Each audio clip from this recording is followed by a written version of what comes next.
오늘은 바로 사도 바울이 고린도 교회에 보내는 편지 두 번째 있는 고린도 후서의 말씀을 통해서 오늘 말씀의 제목대로 회복을 선택하는 사랑이 무엇을 선택한다고요? 회복을 선택한다. 그러니까 상처가 있는 공동체에 사랑이 가져다주는 선물이 뭐냐? 그것은 바로 회복이라는 거죠. 바로 그 회복을 함께 나누려고 합니다. 여러분, 지난 제가 11일 동안 제가 밟은 그 땅은 사실은 성지지만 엄격하게 따져보면 그 땅들이 다 이스라엘 백성들에게는 상처의 땅이었음을 깨닫게 되었습니다. 여러분, 제일 먼저 이집트에 가서 일정을 시작하면서 피라미드를 봤어요. 여러분, 피라미드 보셨죠? TV로만 봤다고 얘기해 주세요. 직접 스핑크스며 피라미드를 바라보았습니다. 그 웅장함 이루 말할 수가 없었습니다. 찬란한 그 문명, 그러나 여러분 그 이면에는 수많은 노예들의 뭐가 있었죠? 눈물과 고통과 상처가 있었습니다. 요르단의 광야길을 버스를 타고 이제 걸어갔으면 한두 끝도 없겠죠. 버스를 타고 가는데요, 수시간을 가도 계속 벌판입니다. 광야입니다. 요르단의 광야를 지나면서 원망과 불평이 가득했던 이스라엘의 40년, 그 40년의 시간을 곰곰이 묵상해 보았습니다. 드디어 이스라엘 예루살렘에 들어갔을 때 골고다 언덕과 예수님이 기도하셨던 그 감람산에 올라섰을 때는 여러분 인류 역사상 가장 깊은 배신과 또한 가장 처절한 고통의 자리를 보았습니다. 즉 제가 밟았던 이 세 나라의 모든 땅들이 깊이 들여다보면 다 어떤 땅이었냐? 고통의 땅이었고 상처의 땅이었다는 겁니다. 그런데 여러분, 놀라운 사실이 있습니다. 그 상처의 자리마다 하나님은 회복의 문을 열어 두셨다라는 사실입니다. 고통의 땅 애굽, 그 애굽은 출애굽의 출발점이 되었고요. 또한 원망과 불평의 광야는 바로 약속의 땅으로 다가가는 통로가 되었을 뿐만 아니라 배신과 고통의 그 십자가는 바로 주님의 놀라운 부활의 시작이 되었습니다. 왜 그럴 수 있었을까요? 하나님께서 상처를 모른 채 하셨기 때문이 아닙니다. 고통을 없애버리셨기 때문도 아닙니다. 바로 하나님의 사랑이, 하나님의 그 크신 사랑이 그 상처를, 그 아픔을 끝까지 포기하지 않았기 때문입니다. 그렇습니다. 여러분, 하나님의 사랑은 상처를 지워버리는 사랑이 아니었습니다. 바로 상처의 자리를 지나치지 않고 그 자리 위에 회복을 다시 세우는 그러한 사랑, 바로 그 사랑이 하나님의 사랑이었다는 거죠. 그 현장이 바로 성지였다는 것입니다. 애굽에서 이스라엘을 버리지 않으신 하나님의 그 놀라운 사랑, 그리고 광야에서 원망하는 백성들을 끝까지 품으신 그 하나님의 사랑, 십자가에서 배신한 제자들을 다시 찾아가신 주님의 그 사랑, 여러분 그 사랑이 바로 고통과 아픔과 상처의 자리에 놀라운 회복의 문을 열어 두었다라는 것입니다. 그래서 여러분, 사랑은 그렇습니다. 상처를 없애는 능력이 아니라 바로 상처 위에서 다시 일어설 길을 선택하는 능력, 그것이 바로 사랑이라는 것이죠. 오늘 우리는 우리 모두에게 이렇게 묻습니다. 우리 안의 상처 위에, 우리 안에 있는 많은 상처들 위에 우리는 무엇을 선택하고 있습니까? 여러분, 고린도 교회에 상처가 있었습니다. 실망이 있었고 눈물이 있었고 또한 관계의 훼손과 파멸이 있었습니다. 그러나 바울은 그 공동체를 향해 회복을 선택하라고 오늘 말씀을 통해 권면하고 있다는 것이죠. 구체적으로 바울이 뭐라고 말하냐면 사랑을 그들에게 나타내라 오늘 말하고 있습니다. 특별히 오늘 설 명절을 맞이해서 가족들이 모두 함께 있는 이 자리에서 하나님께서 우리 모두에게도 같은 질문을 던지고 계십니다. 너는 상처를 붙들고 있겠느냐? 아니면 사랑으로 회복을 선택하겠느냐? 오늘 말씀을 통해 우리 안에 있는 모든 상처들 가운데 그 상처에서 머물지 말고 사랑으로 회복을 선택함으로 다시 일어서는 우리 모든 가족이 되기를 소망하고 우리 길주교회가 되기를 주님의 이름으로 축원합니다. 자, 그러면 사도 바울이 밝히는 사랑, 관계에 있어서 사랑의 첫 번째 힘이 뭐냐? 여러분, 사랑은요, 관계에 있어서 결코 사람을 결코 끝까지 포기하지 않는다는 사실입니다.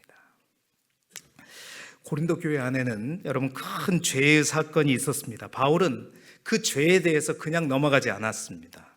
오늘 본문 우리가 읽었습니다. 2장 6절에 징계가 필요했고 또 그 징계로 인해서 공동체는 아파해야 했습니다. 그러나 바울은 그 징계를 위한 징계로 멈추지 않았습니다. 오늘 본문 2장 7절 8절에 사도 바울은 뭐라고 말하냐면, 오늘 본문의 말씀 우리 같이 화면을 보시고 함께 읽어보도록 하겠습니다. 시작. 그런즉 너희는 차라리 그를 용서하고 위로할 것이니 그가 너무 많은 근심에 잠길까 두려워하노라. 그러므로 너희를 권하노니 사랑을 그들에게 나타내라. 아멘. 이 말씀은 여러분 굉장히 놀라운 말씀입니다. 죄를 지은 그를 향해서 징계를 했습니다. 그리고 그 징계가 끝났습니다. 이제 남은 게 뭐냐? 사도 바울은 그 사람을 다시 세워야 한다는 것입니다. 바울이 말하는 것은 그겁니다. 죄는 바로잡되 무엇은 잃지 말자? 사람은 잃지 말자. 죄는 바로잡되 누구는 잃지 말자? 그 죄를 지은 사람은 결코 잃지 말자는 겁니다. 여러분, 바울이 사랑을 나타내라 라고 하는 그 사랑은 그렇습니다. 죄를 묵인하는 것은 아닙니다. 죄를 묵인하지 않습니다. 그렇다고 그 죄로 인해서 그 죄 지은 그 사람을 포기하거나 결코 그렇게 하지 않는다는 것입니다. 바울이 말하는 사랑은 죄는 미워하되 여러분 그 사람은 끝까지 버리지 않는 것, 그 사람을 끝까지 포기하지 않는 그것, 여러분 바로 그 사랑이 바울이 나타내라고 하는 그 사랑인 줄 믿습니다. 이번 성지답사에서 여러 가지 이제 아주 귀한 장소들, 또 그 장소들을 갈 때마다 이제 함께하는 우리 신학생들과 함께 기도하기도 하고 또 눈물을 흘리기도 했었는데요. 그 가운데 예루살렘에 있는 베드로 통곡 교회를 보았습니다. 여러분 못 보셨죠? 그럴 줄 알았어요. 한번 보여주시죠. 예루살렘에 있는 베드로 통곡 교회라고 하는 교회인데요. 이곳은 베드로가 예수님을 3번 부인한 자리 위에 세워진 교회라고 여겨지는 교회입니다. 재미있는 것은 그 지붕의 꼭대기 탑 위에 뭐가 있죠? 저기 뭘 같아요? 또 어떤 친구들은, 축구 좋아하는 친구들은 토트넘 아닌가 뭐 이렇게 얘기하고 있는데요. 닭입니다. 닭. 왜 닭일까요? 그렇죠. 저보다 더 잘하시네요. 안 가도 되겠습니다, 여러분들은. 닭이 3번 울기 전에 네가 나를 3번 부인하리라. 그 닭의 형상이 저 꼭대기에 있었어요. 여러분, 이 자리, 베드로에게 어떤 자리이겠습니까? 여러분, 씻을 수 없는 상처의 자리입니다. 씻을 수 없는 눈물의 자리예요. 통곡의 자리입니다. 평생 잊혀지지 않을 실패의 자리가 어디였다? 베드로 통곡교회. 그래서 이름이 베드로 통곡교회라고 알려져 있습니다. 자, 그런데요, 예수님의 사랑은 바로 베드로를 그 통곡의 그 자리, 실패의 그 자리에만 끝나게 하지 않았다는 거예요.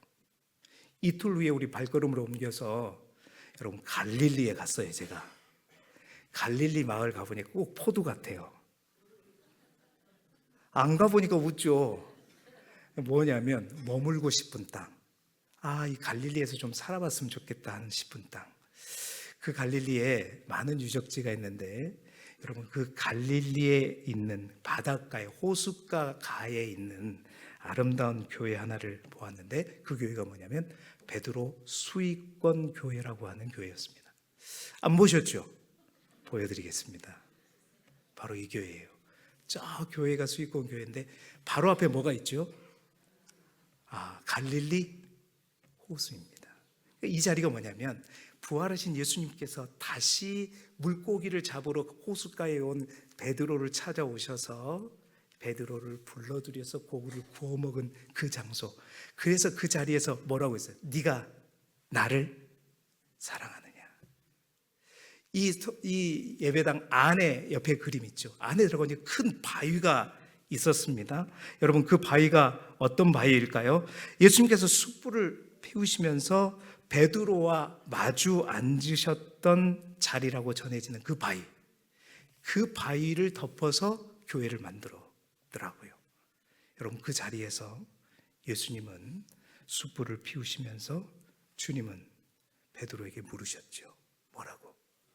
요한의 아들 시몬아, 네가 나를 사랑하느냐? 그것도 몇 번 부인했기 때문에? 그렇죠. 3번 부인했기 때문에 3번 물으시고, 그러면서 그 밑에 있는 동상은 뭐냐면 베드로에게 내 양을 먹이고 내 양을 치라 하는, 그것을 형상화한 그 모습인 것입니다.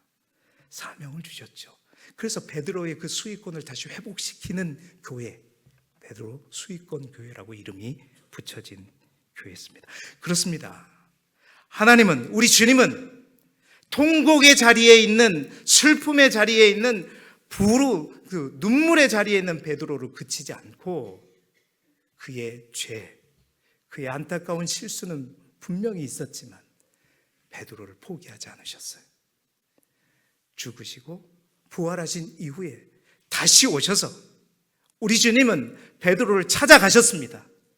그리고 그 수익권 교회, 그 바위에서 베드로를 다시 어떻게 해요? 찾아내셨죠. 시몬을 찾아내셨습니다. 그를 포기하지 않으셨습니다. 다시 세우셨죠. 포기하지 않는 그 사랑. 여러분, 사랑은 죄는 미워하지만 결코 사람은 포기하지 않습니다.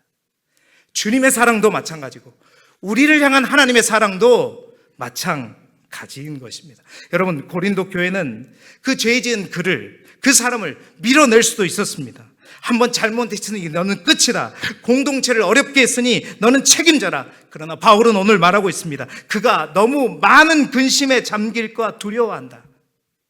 누구를 걱정하고 있는 거예요? 죄를 걱정하는 것이 아니라 베드로라고 그 죄 지은 그 사람, 그 마음, 그 영혼을 품고 걱정하고 있는 것입니다. 얼마나 이게 따뜻한 표현입니까? 그 사람이 영혼이 무너지는 것을 더 두려워한 것이죠.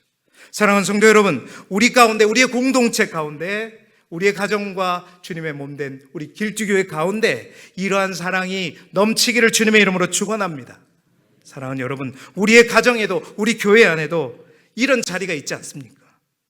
그때 그 말 한마디, 그날의 그 행동, 아직도 마음에 남아있는 기억, 우리는 늘 그 죄를, 그 잘못을, 그 상처를 기억하는데 익숙합니다. 그러나 여러분, 우리 하나님은, 우리 주님은 여러분, 그 상처를, 그 죄를 기억하는 것이 아니라 회복을 선택하고 그 사랑으로 그를 다시 찾아내신다라는 사실입니다. 오늘 하나님 우리 모두에게 묻고 계십니다. 너는 상처들을 붙들고 있겠느냐? 아니면 사람을 붙들고 그 사람을 살리겠느냐? 여러분, 사랑은 사람을 포기하지 않습니다. 사랑은 사람에게 다시 기회를 줍니다. 그리고 사랑은 그 상처 위에서 회복을 선택하는 것입니다. 여러분, 우리 교회가 잘못은 바로잡되 사람을 버리지 않는 공동체가 되기를 간절히 소망합니다. 우리의 가정이 과거의 상처보다 회복을 선택하는 가정이 되기를 소망합니다. 상처를 붙들기보다 여러분, 사람을, 생명을, 영혼을 붙드십시오. 그리고 다시 살려내는, 그래서 사랑으로 다시 세우는 교회, 사랑으로 다시 살아나는 가정 되시기를 주님의 이름으로 축원합니다. 두 번째, 여러분, 사도 바울이 말하는 사랑의 놀라운 힘은 사람을 포기하는 데서 끝나지 않습니다. 그 사랑은 한 걸음 더 나아가 그 사랑은 아픔을 통해 뭘 만들어낸다고요?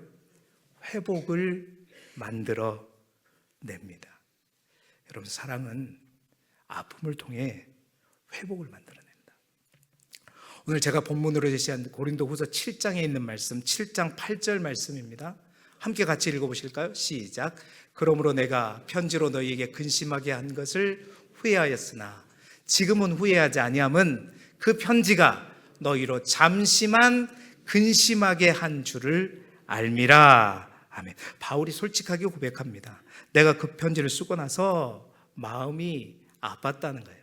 왜냐하면 죄를 지은 자들을 향한 강한 징계에 대해서 썼기 때문이죠. 자, 그런데 너희가 근심하게 될까봐 내가 후회도 했다. 여러분, 이것이 바로 사랑이지요.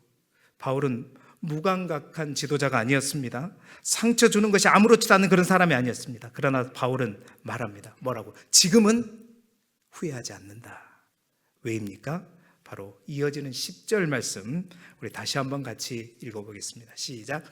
하나님의 뜻대로 하는 근심은 후회할 것이 없는 구원에 이르게 하는 회개를 이루는 것이요 세상의 근심은 사망을 이루는 것이니라.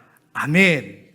바울이 이제는 더 후회하지 않는 이유가 뭐냐? 두 가지 근심에 대해서 얘기하고 있어요. 두 종류의 근심에 대해서 이야기하고 있단 말입니다. 첫 번째 근심은 뭐예요? 하나님의 뜻대로 하는 근심. 그리고 두 번째는 세상의 근심입니다. 여러분, 세상의 근심은 어떤 근심입니까? 들켜서 부끄러운 근심이죠. 자존심이 상해서 괴로운 근심입니다. 또한 체면이 구겨져서 우는 근심입니다. 이 근심은 사람을 더 움츠러들게 하고 결국 관계를 더욱더 멀어지게 만드는 그러한 근심이죠. 그런데 사도 바울이 고린도 교회에 주었던 근심은 그 근심이 아니었다는 겁니다. 어떤 근심이에요? 하나님의 뜻대로 하는 근심.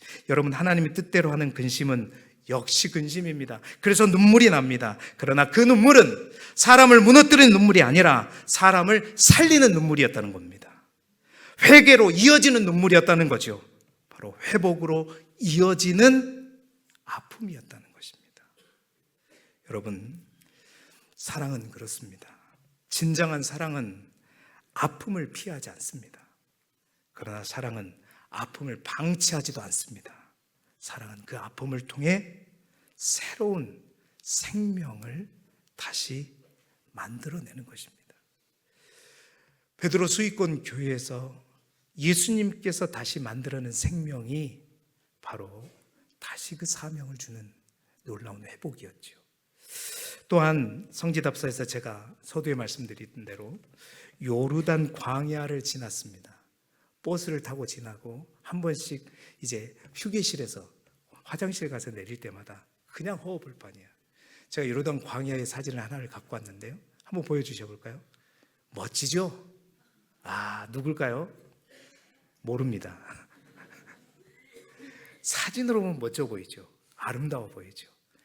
저런 공간이 몇 시간을 타고 나고 그대로예요.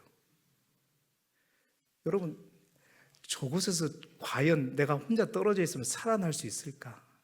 정말 막막합니다. 여러분, 이스라엘 백성이 40년 동안 저곳 광야에서 보냈습니다. 어떻게 저기서 사람을 살 수 있을까? 그래서 불평했고 원망했고 넘어졌습니다. 그래서 그 시간은 아픔의 시간이었고 고통의 시간이었어요. 그러나 여러분, 하나님의 사랑은, 하나님은 그 광야를 그냥 이스라엘 백성들의 벌을 내릴, 징계를 내리는 장소로 두지 않으셨습니다. 이스라엘 백성들에게 광야의 40년은 징계 속에 피어나는 사랑의 놀라운 이야기를 담은 시간이었다라는 거죠. 여러분, 광야는 이스라엘 백성들에게 징계의 자리였지만 동시에 어떤 자리였느냐? 바로 이스라엘 백성들을 다시 훈련시키는 자리였습니다. 광야는 눈물의 자리였지만 동시에 정금같이 그들이 다시 다듬어지는 자리였고, 또한 광야는 상처의 시간이었지만 하나님의 사랑이 그들을 떠나지 않는 한 그곳은 그들을 다시 회복시키는, 다시 살리는 회복의 장소요, 회복의 학교였다라는 사실입니다. 사랑하는 성도 여러분, 그렇습니다. 사랑이 그것을 가능하게 했어요. 하나님의 사랑이 그것을 가능하게 했습니다. 이처럼 사랑은 아픔을 없애버리는 힘이 아니라, 사랑은 그 아픔을 통해서, 그 광야라고 하는 그 아픔의 시간을 통해서 사람을 새롭게 만드는 힘이 있다라는 것이죠. 여러분, 그렇지 않습니까? 부모가 자녀를 바로잡을 때도 그렇습니다. 때로는 아픈 말이 필요할 때가 있습니다. 눈물이 나게 하는 훈계가 필요합니다. 그러나 여러분, 그 말이 분노에서 나오면 상처가 되지만 그 말이, 잘 아시잖아요, 사랑에서 나오면 뭐가 되죠? 약이 되는 것입니다. 회복시키는 약이 되는 거죠. 고린도 교회가 잠시 근심했습니다. 그러나 그 근심은 회개로 이어졌고, 그 회개는 뭘로 이어졌냐? 회복으로 이어졌다는 것입니다. 그래서 바울이 기뻤다는 겁니다. 그래서 고린도후서 7장 9절 상반절에, 내가 지금 기뻐함은 너희로 근심하게 한 까닭이 아니요 도리어 너희가 근심함으로 회개함에 이른 까닭이라. 아멘. 여러분, 사랑은 눈물을 허비하지 않습니다. 사랑은 눈물을 새로운 열매로 만들어갑니다.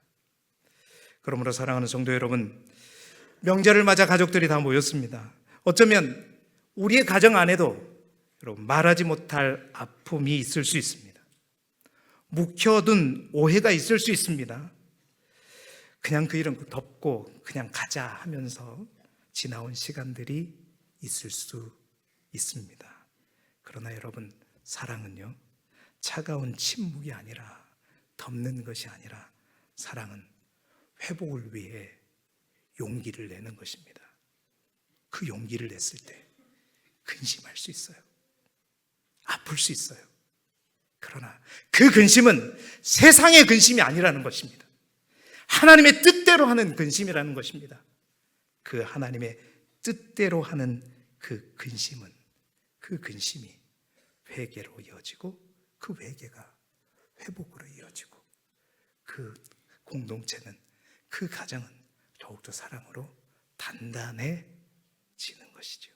사랑하는 성도 여러분, 우리의 아픔을 피하지 않고 사랑 안에서 마주하는 이 명절이 되기를 소망합니다.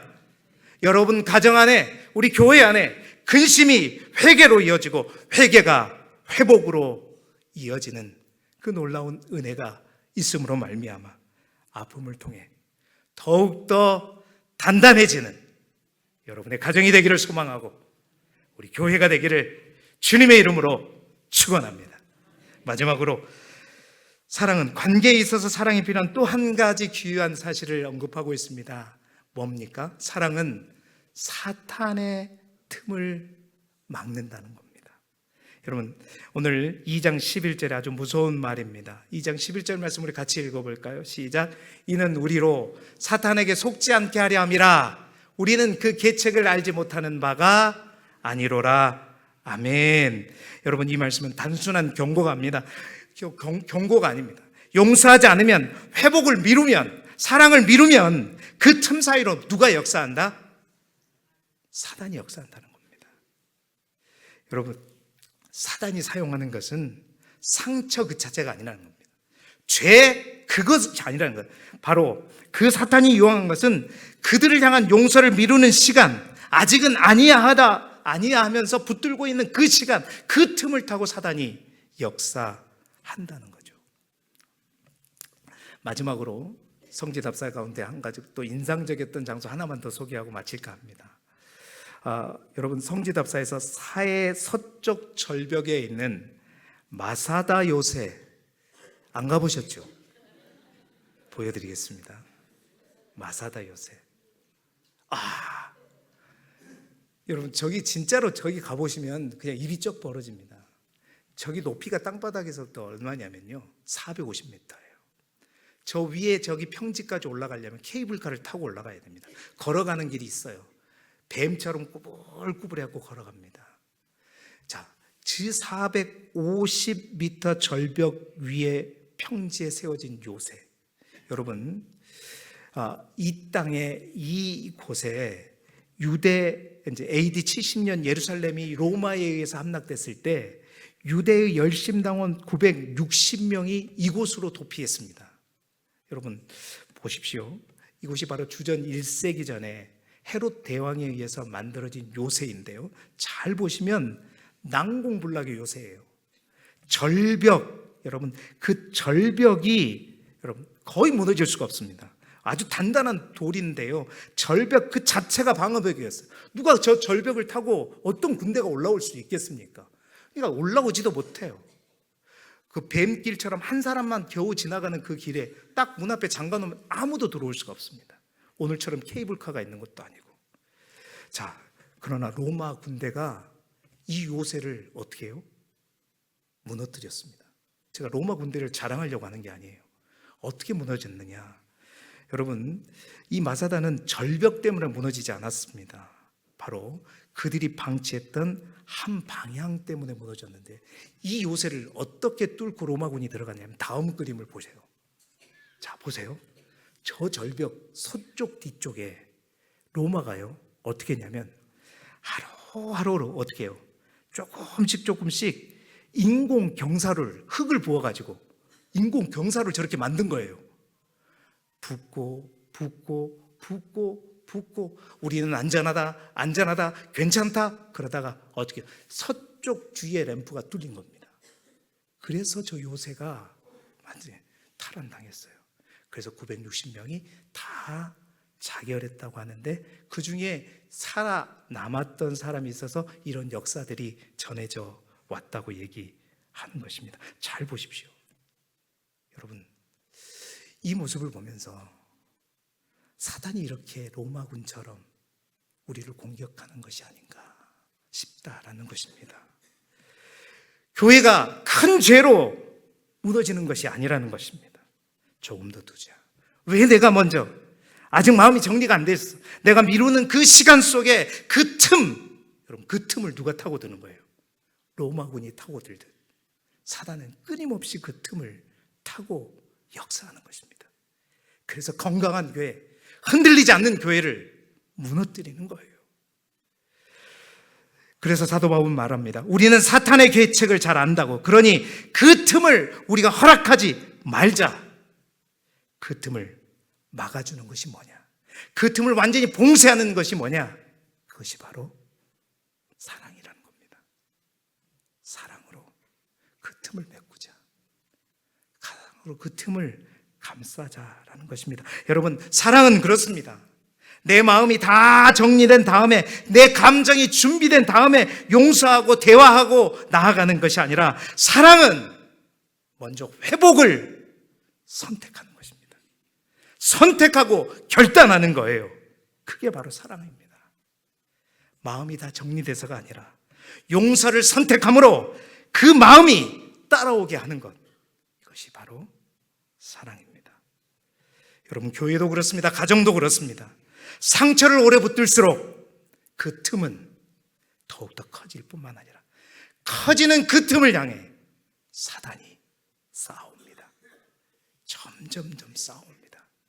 그리고 어느 한순간 우리의 모든 그 터전을 다 무너뜨려 버리는 거죠. 틈이 커질수록 사단은 그 안에 역사하는 것입니다.